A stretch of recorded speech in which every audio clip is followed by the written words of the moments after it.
TV में। अनिल शर्मा जी, आपका स्वागत है। नमस्कार सर। नमस्कार। अनिल जी काफ़ी पूरा जो एनसीआर है आपको अच्छी तरह जानता है, बहुत आपको सम्मान देता है। सवाल मेरा ये है कि उत्तर प्रदेश प्रयागराज में जो महाकुंभ का बहुत बड़ा भव्य आयोजन हो रहा है जी, उसमें हमारे देश के प्रधानमंत्री मोदी जी और योगी जी पूरे विश्व तक इसके प्रचार कर रहे हैं, तो आपकी तरफ से देशवासियों को क्या संदेश है सर? मैं यही कहना चाहूँगा, जैसा कि आप सभी को विदित है कि सनातन धर्म का ये देश है भारतवर्ष, जिसमें हर 12 साल में महाकुंभ आता है। और उसके लिए जो ये प्रयास चल रहा है, प्रयास किस हिसाब से कह सकते हैं कि मोदी जी और योगी जी का पूरा केंद्र वहीं लगा हुआ है। और सनातनियों के सेवा भाव में जो भी अच्छी सुविधाएं की जा सकती हैं की जा रही है। स्वच्छ भारत को देख के भी बात की जाती है, किसी भी विषय में बात की जाती है, तो प्रयागराज एक उदाहरण बनेगा सनातनियों के लिए और पूरे विश्व में इसकी चर्चा है। क्योंकि हम आप देख रहे हैं कि महाकुंभ का सनातन धर्म में एक विशेष महत्ता है और आस्था भी है लोगों की। और जैसा कि आप जानते हैं, हजारों मीलों से, हजारों किलोमीटरों से, दूर दूर से लोग आते हैं और जिनकी पेइंग कैपेसिटी भी नहीं होती और उनकी आस्था जुड़ी हुई है, इसलिए वो जैसे तैसे पहुंचने की प्रयास करते हैं। लेकिन जो प्रयागराज में जो एक व्यवस्था, इस सुदृढ़ व्यवस्था योगी जी द्वारा की जा रही है, वास्तव में सराहनीय है। जैसा कि आप देख रहे हैं वहाँ उनकी रहने की व्यवस्था, शौच आदि की व्यवस्था, क्योंकि माँ बहनें भी आएंगी। और मैं तो यही कहना चाहूँगा, पूरे देशवासियों को यही बात कहना चाहता हूँ कि अपने अपने बच्चों को भी साथ लेके जाएं, उनको सनातन धर्म की महत्ता बताएं कि उस महाकुंभ का क्या महत्ता है, उसमें नहाने से क्या आपको आगे मतलब फल मिलने वाला है, फल मिलने वाला है। यस यस, हाँ यस, हाँ। तो इन सब बातों को ध्यान में रखते हुए मैं पुनः निवेदन करूंगा और ये कहना चाहूँगा कि हमको बढ़ चढ़ के इसमें हिस्सा लेना चाहिए और ये भी ध्यान रखना चाहिए कि वहाँ जाएं कि वहाँ की स्वच्छता की जिम्मेदारी भी ले। हाँ, क्या हाँ, आप स्वयं अपने आप को सोचें कि मैं वहाँ जाऊँ तो पवित्रता से रहूँ, दूसरे को समझाने की कोशिश ना करें, अपने आप स्वयं अपने तरीके से काम को करेंगे और स्वस्थ रहेंगे और स्वच्छता से रहेंगे और लोगों की सहायता करेंगे और धक्का मुक्की ना करके एक तरीके से पूरे सुशासन के साथ सरकार का सहयोग करते हुए इस महापर्व का लाभ उठाएं। बहुत बहुत धन्यवाद सर। बस एक सवाल मेरा और भी होगा जी, अनिल शर्मा जी। जो मतलब ग्रंथों में लिखा गया है जी कि जब समुद्र मंथन हुआ जी, तो अमृत जगह अमृत जो है यस, हरिद्वार में, उज्जैन में जी और नासिक में जी, और जो उसका जो मेन जो था वो संगम में समाहित हुआ।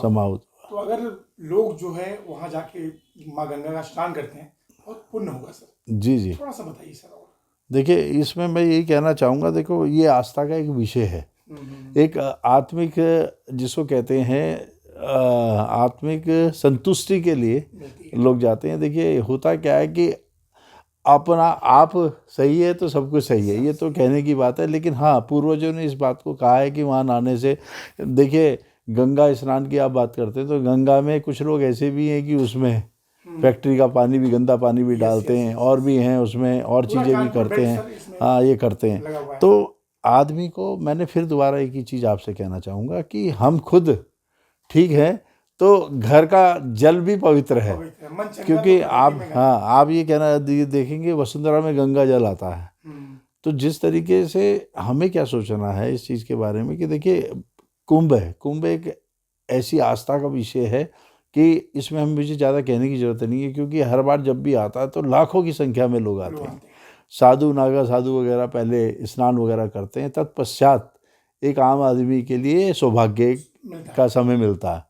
तो मेरा यही कहना है कि उसमें क्या है कि आपकी आत्मा कैसे पवित्र होती है, गंगा स्नान करें और एक एक संकल्प भी लें कि हम पानी को वेस्ट नहीं करेंगे, अपने सनातन धर्म को सुदृढ़ बनाने के लिए अपने आने वाली पीढ़ी को हम अपने जागरूक करेंगे और अपने धर्म के बारे में विस्तृत उनसे बातचीत करेंगे, ना कि ये है कि गंगा जल में स्नान किया और पानी में एक बोतल भरी और हो गया गंगा स्नान। ऐसा नहीं है। आपकी नैतिक जिम्मेदारी बनती है कि आपके परिवार में जितने भी लोग हैं, जितने भी बच्चे हैं, वो उसका अनुसरण और पालन करें, तब जाके आपके गंगा स्नान या महाकुंभ का स्नान का महत्व पूर्ण पूर्ण होता है।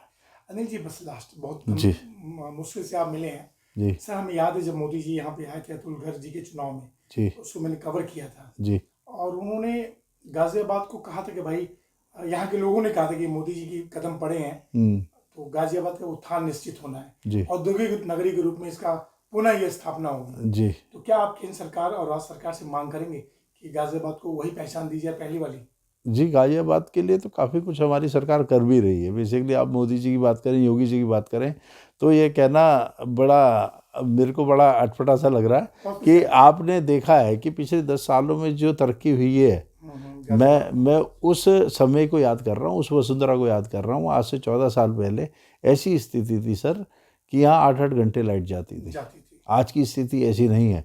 इन्वर्टर भी पहले ऐसा होता था 1 साल 1.5 साल में बैटरी उसकी कारोबार बंद हो गया। तो देखिए, ये कहना तो बिल्कुल निरर्थक है कि कुछ हो नहीं रहा। ये बहुत अच्छे तरीके से और बड़े प्लानिंग से चीज़ें चल रही। रैपिड ट्रेन की आप बातें करेंगे कि औद्योगिक नगरी जैसे पहले था ना गाजियाबाद। देखिए, मैं बताता हूँ इसमें आपको थोड़ा सा, जिसमें MSME आप जानते होंगे, उसके अंतर्गत लोगों को स्ट्रांग बनाने के लिए योगी जी, मोदी जी ने एक योजना बनाई। उसके तहत लोगों को धन बैंक से आवंटित किया और बड़े नॉमिनल से रेट ऑफ इंटरेस्ट में। अब बेसिकली है क्या कि सब चीज़ों को कर रहे हैं और ये भी चाहते हैं कि खुद करो, और यही एक विज़न है कि आप ये देखोगे पहले मोबाइल बाहर से आते थे, इंपोर्ट होते थे, आज अपने देश में बन रहे हैं। अब मैं आगे की बात कहना चाहूँगा, तो आप सिर्फ औद्योगिक की बात करते हैं, मैं कहता हूँ कि सेना के शूज़ से लेकर सब चीज़ें बाहर से आती थी, आज सब यहीं इन हाउस बन रहे हैं। तो आप इस चीज़ से उनका विज़न तो सोच ही रहे होंगे, विज़न क्या है। और कई लोग ये बात भी उठाते हैं कि आरक्षण रोजगार वगैरह नहीं है। तो मैं ये कहना चाहूँगा कि इतनी फैक्ट्रियाँ लगी हैं, इतना सिस्टम नया जुड़ा है। मैं आपको बताऊँ, मैं फार्मा कंपनी का मालिक हूँ, तो मैं ये देखता हूँ कि आपके रुड़की से लेकर और ये हमारे साहिबाबाद वगैरह साइड में जहाँ भी इंडस्ट्रियल प्लॉट वगैरह हैं, वहाँ लगभग लोगों की फैक्ट्री आई है। एक बहुत अच्छी बात है, लोगों को रोज़गार भी मिला है और काम भी सुदृढ़ता से लोग कर रहे हैं। और सबसे बड़ी बात है, एक मिडिल क्लास फैमिली के लिए पैसा एक बहुत इम्पोर्टेंट रोल अदा करता है। वहाँ MSME एक वरदान के रूप में, मैं कहता हूँ 30-30, 40-40 लाख रुपए हमारे समरकूल वाले हैं, उनको 33 करोड़ रुपए दिया गया है कम। यस, तो आप इस चीज़ को सोचें और समझें कि क्या कहते हैं, देखो सरकार क्या कर सकती है, आपको प्रोत्साहित कर सकती है, आपको मोटिवेट कर सकती है। पर आप सोचेंगे कि सरकार ही सब कुछ कर देगी, जैसे कई लोग एलिगेशन लगाते हैं घर में बच्चा काम करने को तैयार नहीं है, बाहर जाने को तैयार नहीं है, एक वर्ग सब कामों को खींचे जा रहा है अपनी ओर, कारपेंटर का काम भी वो कर रहा, फल का काम भी वो कर रहा। तो बेसिकली मेरे कहने का मतलब है, हमारे सनातनियों को ये समझने की ज़रूरत है कि सरकार हर तरीके से, और लोग पढ़े लिखे हैं, जब व्हाट्सएप चला सकते हैं तो उनको इतना जागरूक होना चाहिए, सरकार की नीतियों के बारे में पता होना चाहिए। अभी हमारे यहाँ विकसित यात्रा की बात हुई, उसमें क्या किया गया, उज्ज्वला योजना है, घरों के लिए लोन दिया गया। और मैंने ये देखा कि एक विशेष वर्ग ने बहुत अच्छा लाभ उठाया। जी जी जी, ठीक है। अब आप बात करते हैं कि क्या कहते हैं, सरकार का विज़न कितना स्ट्रांग है कि कैसी भी व्यवस्था रही हो, हमारी कैसी भी सीटें आ रही हो, उससे मतलब नहीं है। आज भी सबको राशन दिया जा रहा है, 80 करोड़ जनसंख्या को राशन आज भी मिल रहा है। एम आई राइट? तो बेसिकली हम लोग तीसरी अर्थव्यवस्था पर ले जा रहे हैं, बहुत बड़ी बात है, बहुत बड़ी बात है। और देखिए, पूरे विश्व में आज आपको किस नज़र से देखा जाता है, वो बहुत सम्मान की दृष्टि से देखा जाता है। मेरे कई दोस्त US वगैरह में रहते हैं, तो खुद दे प्राउड कि वो आप देखोगे कहीं भी मोदी जी जाते हैं तो लाखों की संख्या में, हज़ारों की संख्या में आपके इंडियन, हिंदुस्तानी वहाँ होते हैं, और किस तरीके से मतलब वो भावुक हो जाते हैं, उनको देख के रोते हैं। तो बेसिकली क्या है, वो सब प्राइड मूवमेंट है। प्राइड मूवमेंट क्यों है? एक समय ऐसा था कि उनको ये देखा जाता था कि बाहर से लोग आए हैं। आज के देश में लोग कहते हैं कि हाँ भाई ये भारतीय हैं। अब एक चीज़ और कहना चाहूँगा जी, मैं साउथ दिल्ली रहा हूँ, और UP में आने में लोग डरते थे, ऐसा था। आज की स्थिति ऐसी है, आपकी UP को ऐसा देखा जाता है जैसे कोई दिल्ली और पलायन रुक गया सर। यस यस, महाराष्ट्र जो लोग आते थे, हाँ हाँ हाँ। बॉम्बे जाते थे। तो बेसिकली ये सब क्या है, ये सब इंफ्रास्ट्रक्चर डेवलप हुआ है।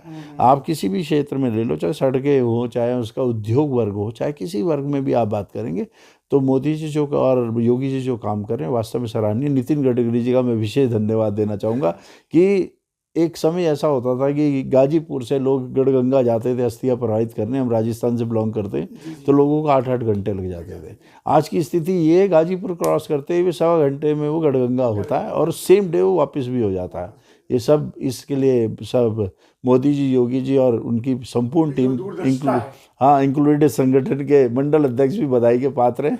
और मैं आपसे यही कहना चाहूँगा कि लोगों को जागरूक करें और ज़्यादा ज़्यादा मीडिया के माध्यम से सरकार जो काम कर रही है कम से कम लोगों तक पहुँचाएं। क्योंकि क्रिटिसाइज तो कोई भी कर सकता है, लेकिन मैं ये कहना चाहता हूँ कि हमारी सरकार जो काम कर रही है वास्तव में काबिल तारीफ है।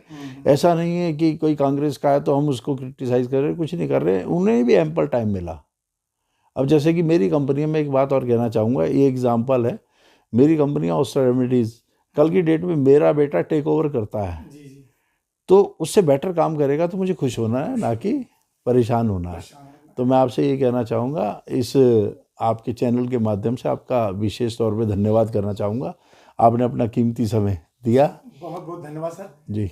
फिर किसी विषय पे हम आपसे बात करेंगे। Thank you sir. Thank you, नमस्कार। बहुत